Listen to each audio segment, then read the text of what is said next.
प्यारी लीला ब्रज के अंदर की। कौन सी लीला भैया? माखन चोरी लीला।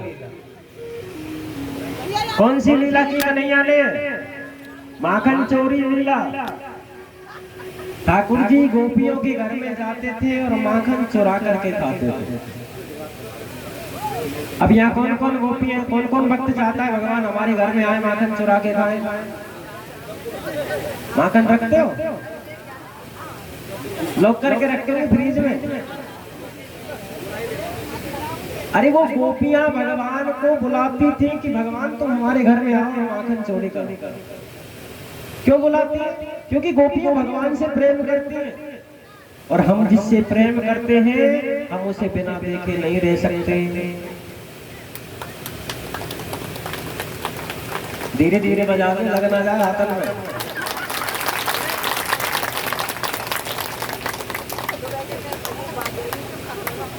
गोपियां भगवान से इतना प्रेम करती हैं कि वो चाहती है कि रोज कन्हैया हमारे घर आए।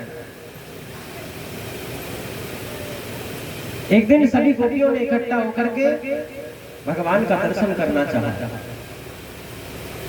और गोपियां सुबह सुबह का समय नंद भवन में पहुंच गई। मैया यशोदा उस समय मटकी में दूध बिलो रही थी, मक्खन निकालने के लिए दही बिलो रही थी और कन्हैया उसी समय जस्ट ए मोमेंट सुबह सोकर के खड़े हुए थे। जब ठाकुर जी सोकर के खड़े हुए तो गोपियों ने जैसे ही भगवान की झांकी को देखा, भगवान इतने सुंदर लग रहे थे, इतने सुंदर कृष्ण लग रहे, उनकी सुंदरता का वर्णन नहीं किया जा सकता। बताएं भगवान कितने सुंदर लग रहे थे? बताएं। जब कन्हैया रात को सोते हैं तो मैया यशोदा उनकी मोटी मोटी आंखों में काजल लगा के सुलाती है और जब ठाकुर जी सुबह सो करके उठे तो भगवान की घुंघराली लटें उनके कानों के कुंडलों में उलझी हुई, आधे नींद में है और नींद के कारण गर्दन ऐसे टेढ़ी झुकी हुई है। कल्पना करिए भगवान के चित्रण का, भगवान के दृश्य का। गर्दन टेढ़ी झुकी हुई है और भगवान ने उठते ही ऐसे जोर से अंगड़ाई ली। गोपियां खड़ी खड़ी देख रही थी और देखते देखते गोपियां बेसुध हो गई। सबसे पहले कन्हैया ने अंगड़ाई ली, अंगड़ाई लेकर के अपने दोनों हाथ लिए और आंखों मसलने लगे और आंखों को जैसे ही मसला वो पूरा मुंह, पूरे गाल काजल से काले काले हो गए। बड़ा मनोहर दृश्य गोपियों ने देखा। गोपियां सोचने लगी, अरे इतने प्यारे कन्हैया, इतने प्यारे नंद के लाला है, ये श्याम सुंदर हमारे घर किसी न किसी तरह आने चले। भगवान को एक दिन सभी गोपियों ने पकड़ लिया और कहा कि लाला सुनो, हम तुमसे बहुत प्रेम करें। कन्हैया बोले फिर करो तो हम क्या करें? बोले तुमको एक काम करना है, जब हम तुमसे प्रेम कर रहे हैं तो प्रेमी की बात माननी चाहिए कि नहीं? भगवान बोले माननी चाहिए, तो हम तुम्हें कौन सा काम करवाओ तुम? गोपी बोली तुम हमारे घर में माखन चोरी करके आए करो। भगवान बोले वाह जी वाह, चोरी करना सिखा रही हो? गोपी कहने लगी भगवान तो हमारे घर में माखन चोरी करने आओ। भगवान बोले चलो ठीक है, हम तुम्हारे घर में माखन चोरी करने आएंगे। और इतना ही नहीं, जब तुम माखन चोरी करके खाओगे तो हम तुमको पकड़ेंगे। भगवान बोले हम नहीं आते, एक तो चोरी करवा रही हो और ऊपर से पकड़ भी रही हो। गोपियां कहने लगी अरे कन्हैया हमारे लिए इतना नहीं कर सकते। भगवान बोले चलो ठीक, तुम हमें पकड़ोगे कोई बात नहीं।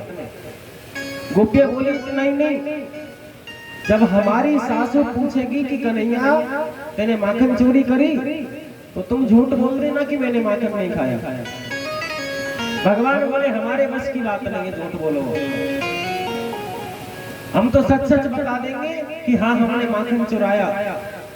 गोपियां बोली फिर कैसे आनंद आएगा? जब तुम सच ही बता दोगे तो आनंद कैसे आएगा? क्योंकि सच बता दोगे तो बात वहीं खत्म हो जाएगी और तुम अपने घर चले जाओगे, सासू माँ तुमको छोड़ देंगी। लेकिन तुमको झूठ बोलना है। तुमको कहना है कि हमने माखन नहीं खाया। क्यों? क्योंकि जब तुम कहोगे कि हमने माखन नहीं खाया और हम कहेंगे कि इन्होंने माखन खाया है तो बात ज्यादा बढ़ेगी, और जब बात बढ़ेगी तो ज्यादा देर तुम हमारी आंखों के सामने खड़े रहोगे। हम बात को बढ़ाना चाहते हैं, घटाना नहीं चाहते। भगवान ने छोटे छोटे ग्वाल बालों की एक मंडली बनाई। उस मंडली में भगवान के प्यारे प्यारे मित्र हैं श्री दामा मनसुका मधुमंगल, और उस मंडली का नाम कन्हैया ने रखा है चोर विद्या प्रचार मंडल। और उस मंडली के सरदार कौन है? उस मंडली के सरदार हमारे ठाकुर जी। अब गोपियों के घर में भगवान माखन चोरी करने के लिए जाने लगे। भगवान एक दिन एक गोपी के घर में माखन चोरी करने गए। दोपहर का समय, और दोपहर के समय में गर्मी बहुत ज्यादा पड़ रही थी, तो गोपी सो रही थी, और उस गोपी ने माखन भिगो करके, माखन निकाल करके एक मटकी में रखा और ऊंचे छीके के ऊपर टांग दिया। छीका समझते हो? कौन कौन जानता है छीका क्या होता है? धन्य तुम्हारे लिए 5% लोग छीका जानते हैं। अरे जन्माष्टमी पे कन्हैया के लिए मटकी टांगते हो नहीं टांगते ऊपर, उसी को छीका कहते हैं। अब किस किस की समझ में आ गया? अब भी नहीं आया? राधे राधे बोलना पड़ेगा।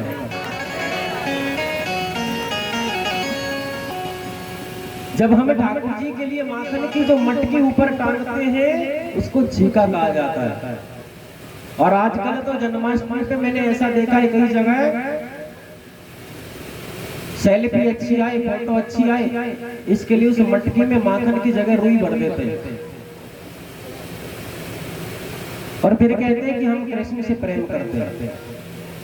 अरे एक मटकी माखन साल में एक बार कन्हैया के लिए तुमसे भर के नहीं रखा गया, उसमें भी तुमने रुई भर के रख दिया, कैसे कल्याण होगा तुम्हारा? भगवान गई गोपी के घर में माखन की मटकी छीके पर रखी है। भगवान अपने ग्वाल वालों से कहने लगे, लाला ये मटकी तो बहुत ऊंची है, कैसे उतारोगे? कन्हैया बोले, एक काम करो, तुम सब के सब घोड़ा बन जाओ, एक के ऊपर एक, एक के ऊपर एक, और सबसे ऊपर मैं चढ़ जाऊंगा। ग्वाल वाले कहने लगे, लाला तू बहुत चालाक है, घोड़ा बने हम, माखन खाएगा तू। कन्हैया बोले, चिंता मत करो, पहले तुम्हें खवाऊंगा फिर मैं खाऊंगा। अब वो सब एक के ऊपर एक चढ़ के घोड़ा बन गए, मेरे सरकार ऊपर चढ़ गए और माखन की लोना मटकी में से निकाल निकाल के देते जा रहे हैं, नीचे पार्सल कर रहे हैं। जब नीचे वाले सब ग्वाल वालों का पेट भर गया, अब उस गोपी की आंख खुल गई जो सो रही थी, और गोपी डंडा लेके खड़ी हो गई, खिड़की में से झांक करके देख रही है कि अभी ग्वाल वालों ने माखन खाया है, अभी कन्हैया ने माखन नहीं खाया। इसलिए वो चुपचाप देख रही है कि जब कन्हैया माखन खाएंगे तब उनके पास जाऊंगा। अब ठाकुर जी ने माखन खा लिया, और जब ठाकुर जी ने पेट भर के माखन खा लिया, अब वो गोपी हाथ में डंडा लेकर के आई और पैरों की पायलों की आवाज छमाछम करती हुई उनके बच्चों के कानों में पड़ी, और जैसे ही ग्वाल वालों के कानों में आवाज पड़ी, वो सब के सब जितने घोड़े लग रहे थे सब निकल करके भाग गए, और हमारे सरकार उस मटकी से लटके रह गए। घोड़े निकल करके भाग गए, ठाकुर जी मटकी से लटके रह गए।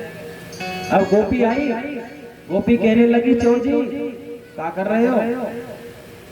कन्हैया बोले, भाभी बाकी बात बाद में करियो, मेरे हाथ दुख रहे और मैं नीचे गिर जाऊंगा, लग जाएगी, पहले वो नीचे उतार लो।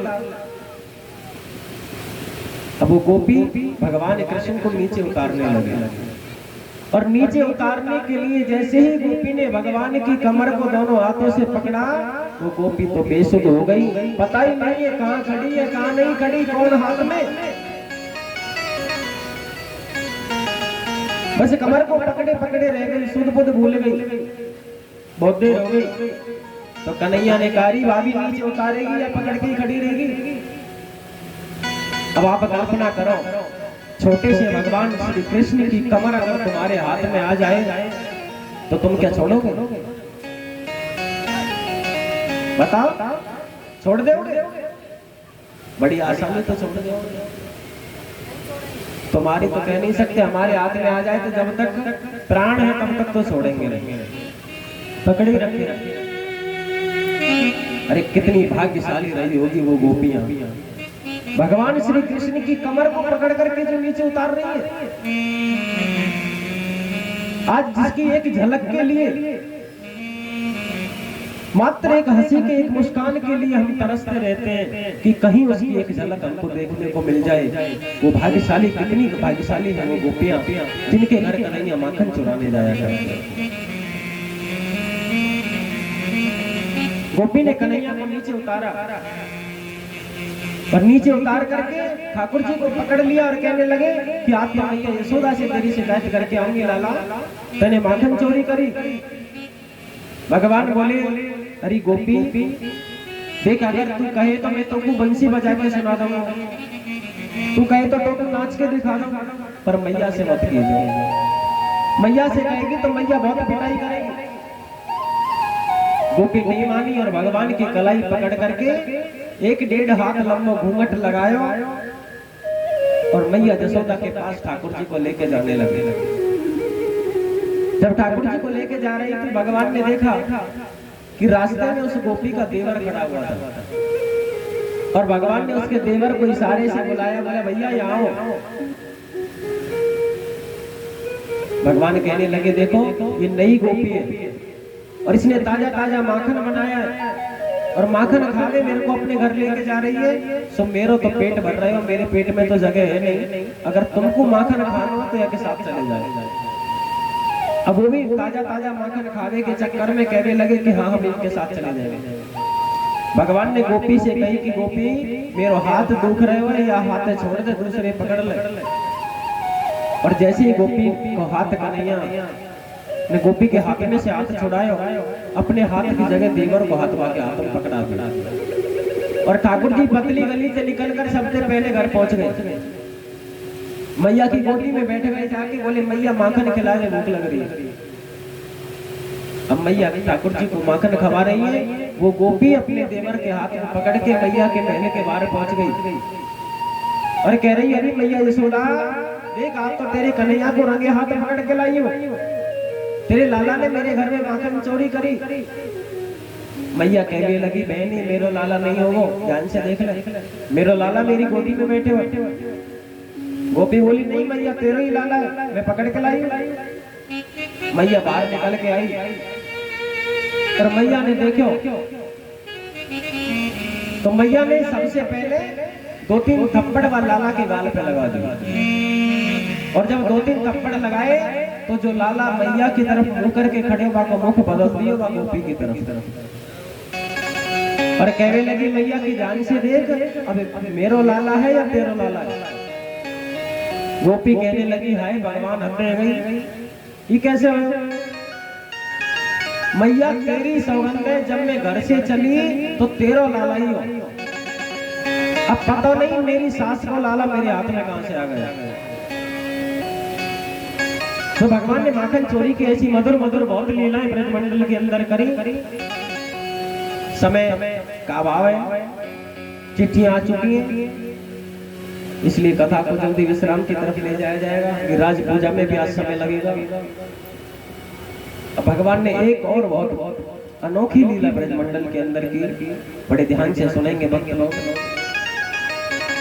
भगवान एक बार ग्वाल वालों के साथ में खेलते खेलते यमुना जी की ढाह में पहुंच गए और यमुना जी की ढाह में से भगवान ने माटी खाई। भगवान ने मिट्टी खाई, ब्रजरज का भोग लगाया ठाकुर जी ने। और जब ब्रजरज भगवान ने खाई तो सभी ग्वाल वाल इकट्ठे होकर के मैया यशोदा के पास में आए और कहने लगे, मैया आज तो तेरे लाला ने जुल्म कर दिया। मैया तू अपने लाला को माखन नहीं दे, दूध नहीं पियावे? बोले मैया बोली का भयो? अरे तेरे लाला ने सब ब्रजवासियों के सामने माटी खाई मैया कन्हैया को पकड़ करके डांटने लगी। एक आते मैया ने कन्हैया के कान को पकड़ो, एक हाथ में डंडी लेके मैया डांट रही है, चोरे लाला तेने माटी खाई। कन्हैया कहने लगे मैया नाहं सर्वं वक्ष्यामि सर्वथा मिथ्या भाष्यते। मैया मैंने मिट्टी नहीं खाई। मैया बोली ये सब बालक कह रहे हैं झूठ बोल रहे। भगवान कहने लगे मैया ये सब झूठ बोल रहे, मैंने मिट्टी नहीं खाई। मैया बोली अच्छा तेने मिट्टी नहीं खाई तो अपना मुंह खोल के दिखा।